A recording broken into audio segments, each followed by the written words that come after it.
Each year, there are hundreds of Bigfoot sightings across the country. Some people devote their lives to the pursuit of the creature. While there's no conclusive proof Bigfoot exists, when some new evidence pops up, you can bet we're going to check it out. Hickory, North Carolina, August 2019. Doug Teague is walking his dog, Crazy Daisy, in the woods near his home when he has an encounter worth recording. Looks like it's looking over top of that stuff. Look at it. He's moving. He's moving, he's moving, he's moving. Daisy, come here. Daisy, come here. The object was very black with a pretty silver sheen to it. Doug, a Bigfoot enthusiast, says the creature resembled an 8-foot gorilla. What is it? What is it? What is it? Good question. The video is inconclusive. Let's get a closer look. It's not easy to see, but we can trace the outline of something sitting there through the trees.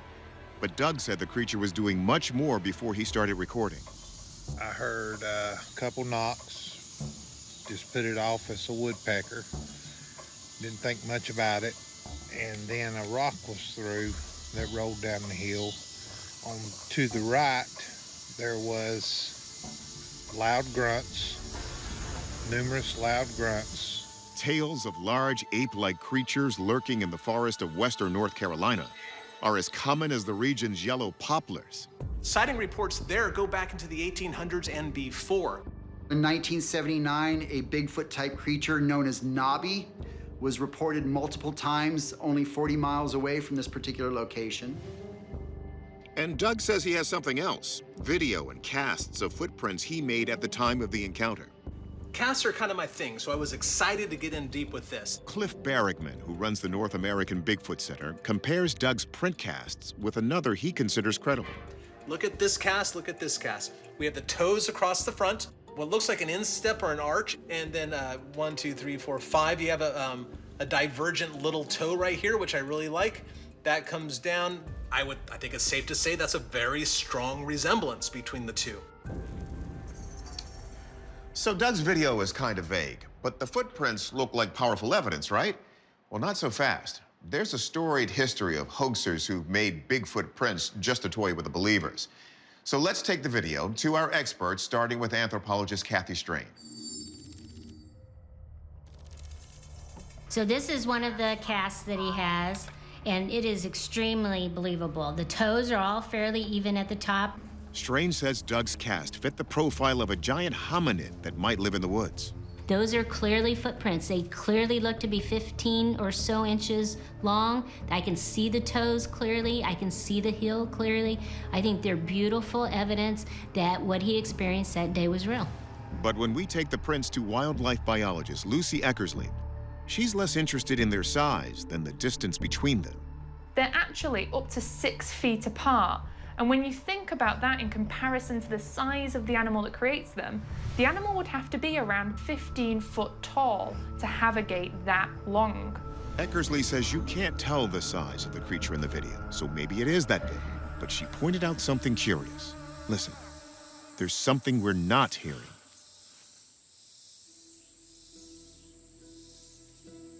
If this was a Bigfoot, I would actually expect the dog who is with Doug to be really, really anxious. Dogs have an extraordinary sense of smell. So if this was something brand new, maybe something like a Sasquatch that had a totally different smell to a human, the dog would probably not be keeping quiet. So if it's not a Bigfoot, what is it? Could it be a bear? Maybe.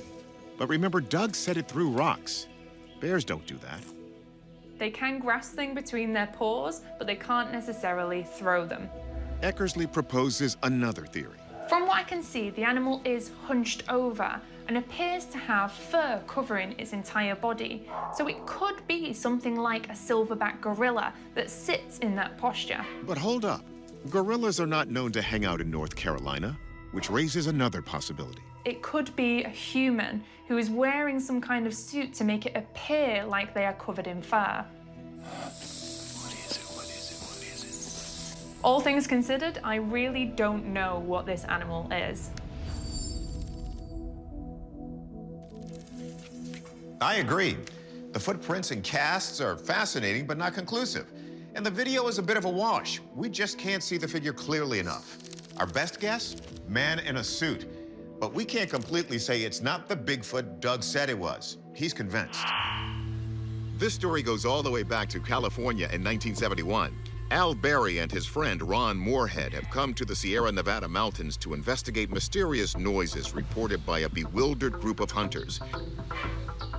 What their microphone picks up becomes the first of a series of recordings now known as the Sierra Sounds.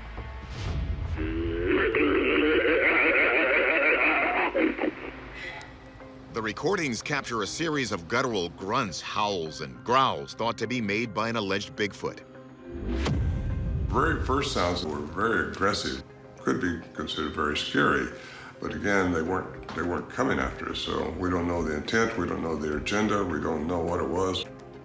Ron claims that later he even interacted with these mysterious creatures before getting his first glimpse of one.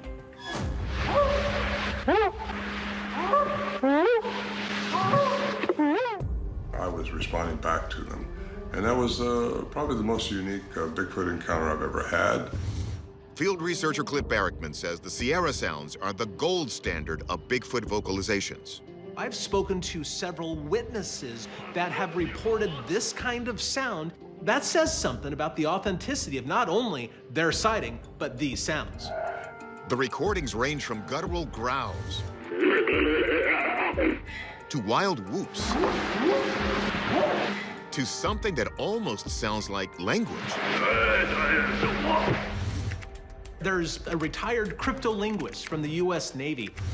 He's realized that there are phonemic patterns that repeat in the sounds. Those are words. Sasquatches might be talking to one another. Now, here's the thing about Bigfoot sounds. They're easy to fake and easier to misidentify. We've heard examples of both. So let's dial things down a bit and check in with our experts. Zoologist Roxy Furman notes that there are no known primates in California, but whatever made these sounds is big. The sound is really loud and it's of quite a low pitch and frequency, so it travels far. So it's likely that it came from a large animal. Next, we bring the recordings to soundscape ecologist Dr. Ben Gottesman. So here we have 3 phrases. First, Gottesman examines the guttural sound. Next, the whooping. The second has these low to high upsweep. And finally, the chatter. And those almost sound like words. The question, could those come from any known large animals native to the area? We're now going to listen to the sound of an elk bugling.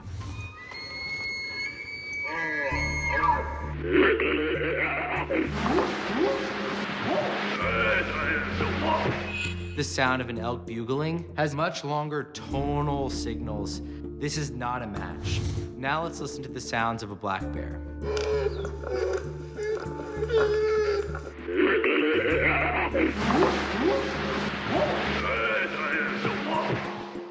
While the frequency range is similar, the shape and complexity of the signals are totally different. The Sierra Sounds are on a much more advanced level.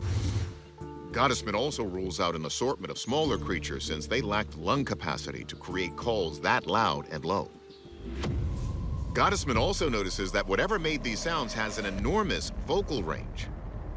If this is produced by a single creature, there's just a remarkable acoustic diversity that this alleged species has.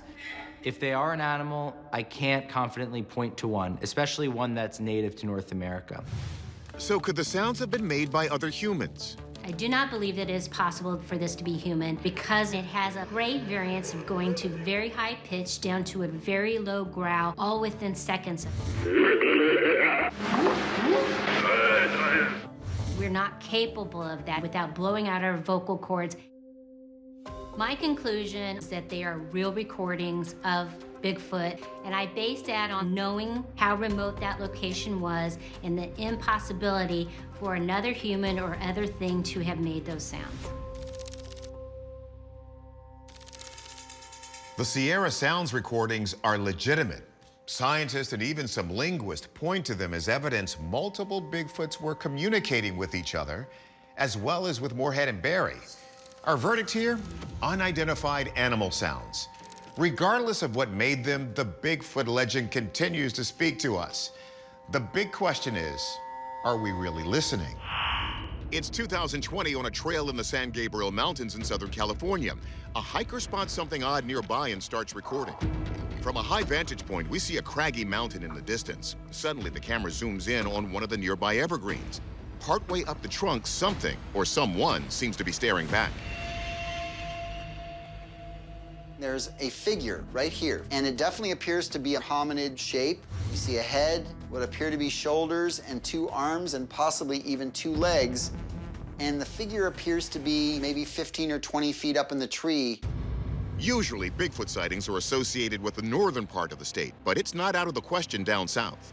The Southern California mountains are amazingly remote and staggeringly rugged.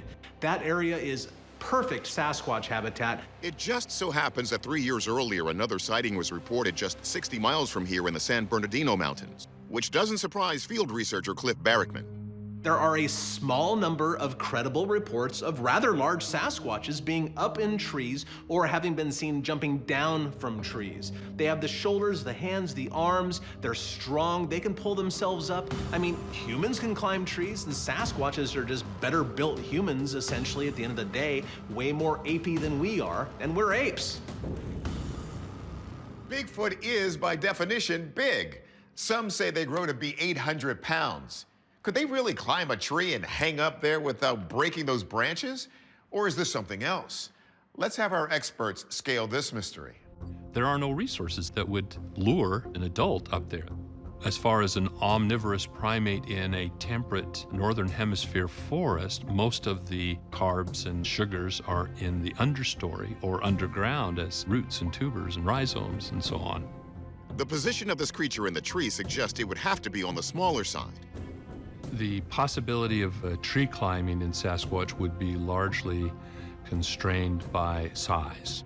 Just as bear cubs go shooting up a tree to escape danger, but as adults, at least brown bears are much less likely to be going up trees. Zoologist Roxy Furman says perhaps this is a different, smaller animal altogether. The animal that it looks most similar to is the chimpanzee. While there are no wild chimpanzees known to California, there is one high-profile chimp once known to this area. There is a story about a chimpanzee called Mo who escaped in 2008 and hasn't been seen since. An intriguing possibility, but the chronology makes the Mo theory a stretch. At the time of escape, the chimpanzee was 42 years old, which is already massively pushing the upper limit for chimpanzees. This video, which has taken many years on, would make the chimpanzee about 60 years at the time. If that chimpanzee was still alive at 60, it would be a shock to science. Okay, so unlikely that it was Mo, and according to biologist Floyd Hayes, perhaps not something living at all. The one thing that we don't see is this, whatever it is, moving. It appears to be perfectly still. One arm appears to be much thicker than the other arm, as you could see here. I think it's very possible that this is some sort of an optical illusion. It could be resulting from a weird shadow or from branches or something, rocks in the background. There's no question that our minds sometimes play tricks on us, but if Bigfoot does exist, then we have to assume smaller, lighter juveniles exist that could climb trees. So for now, our verdict, this is an unidentified animal. May 2015, a local horticulturalist is recording himself during a routine mushroom hunt in the woods of northern Illinois. These look pretty big. The footage, shot from his perspective, shows him calmly narrating as he walks through the forest, pointing his camera at various mushrooms scattered on trees and logs. And this one looks like it has a bite out of it. After pointing out what looks like a half-eaten mushroom, the man is startled by a strange and scary sound seemingly coming from nearby. Huh?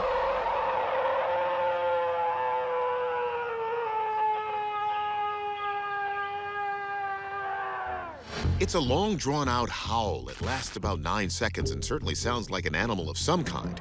The mushroom hunter pans his camera back and forth to see if he can spot anything, but sees nothing.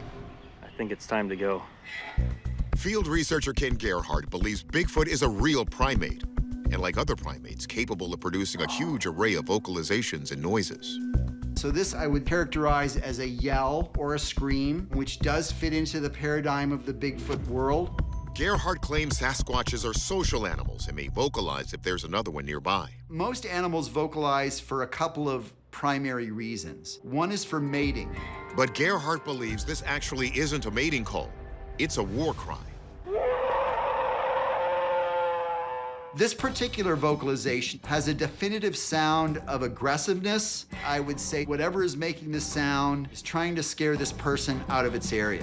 One theory is that this particular alleged Sasquatch is just defending its feeding grounds. Bigfoot is what we call an opportunistic omnivore, which basically means it eats anything. And it would make perfect sense that as an omnivore, Bigfoot would find an abundant and plentiful food source in this mushroom patch. Most Bigfoot sightings in Illinois occur in the South in places like Shawnee National Forest. But this encounter allegedly took place in the North. There is a theory that Bigfoot is a transient species, and one of the reasons they're so hard to find is that they're always on the move. So if they exist, it's plausible they could be in the area. But let's turn it over to our experts. Anthropologist Kathy Strain wonders if we could be hearing a black bear. Now, there haven't been native populations of those bears in the state for a century, but it's believed that stragglers from neighboring Missouri and Wisconsin can travel to the state. So how about it? Bears do regularly growl. However, they don't tend to scream or yell for long periods of time. Their growls are very concentrated, but this was very loud and very extended. Biologist Dr. Floyd Hayes examines the other possibilities. The coyote or wolf can have a long howl, but it sounds quite different than that. It sounds more like a dog howl. And I don't think there's any smaller animals like a fox that would make a call that loud. So the only possibilities in my mind would be either a human or this mythical Bigfoot creature. So we turn the video over to our expert sound ecologist, Dr. Ben Gottesman. We see that the sound lasts for about 10 seconds. At the beginning, it's a very throaty, broadband scream, but then it ends in this long, drawn-out tonal wail. Under further examination, Gottesman says something rings hollow about this sound. This is an open forest, and yet there's a certain muffled quality to the sound. So I went digging, and I found the following sound effect from a show about dinosaurs.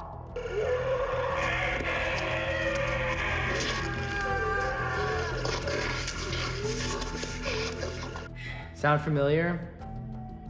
It's a match. Listen again.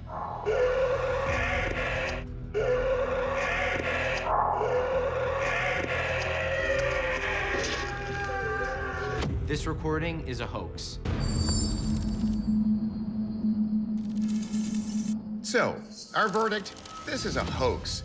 These aren't real Bigfoot vocalizations. They're just sound effects cleverly edited into a video in order to create an internet sensation. Still, that doesn't discount the idea that Sasquatch could be a mushroom lover. Just make sure to avoid the poison ones, big guy.